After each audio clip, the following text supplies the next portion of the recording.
Kabut asap yang diakibatkan oleh kebakaran hutan dan lahan mengancam kesehatan masyarakat karena kualitas udara yang sudah tidak sehat di Kota Palembang. Menurut Dr. Irma Wijaya Kusuma, untuk kualitas udara di angka 300 ke atas sangatlah berbahaya untuk kesehatan, terutama dapat mengganggu saluran pernapasan. Bahkan bisa menyebabkan radang paru-paru yang disebabkan oleh infeksi pneumonia, serta yang memiliki penyakit asma bisa kambuh. Selain itu, kabut asap dapat menyerang usia rentan seperti lansia, balita, dan orang-orang yang memang sudah memiliki penyakit jantung dan paru. Saat ini di Puskesmas 5 Ilir ada nggak peningkatan pasien ISPA, terutama untuk anak-anak? Ya, pasien meningkat hampir 2 kali lipat untuk ISPA, terutama untuk anak-anak.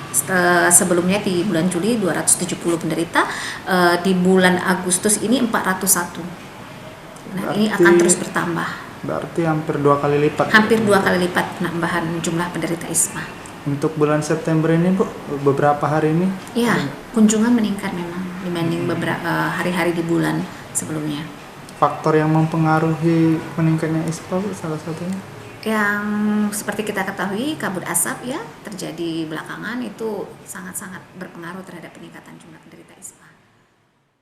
Irma menghimbau untuk masyarakat menghindari aktivitas di luar ruangan, namun jika harus keluar, agar menggunakan masker pada saat keluar rumah. Perbanyak minum air putih dan makan makanan yang bergizi seperti buah dan sayur. Eki Saputra, PAL TV.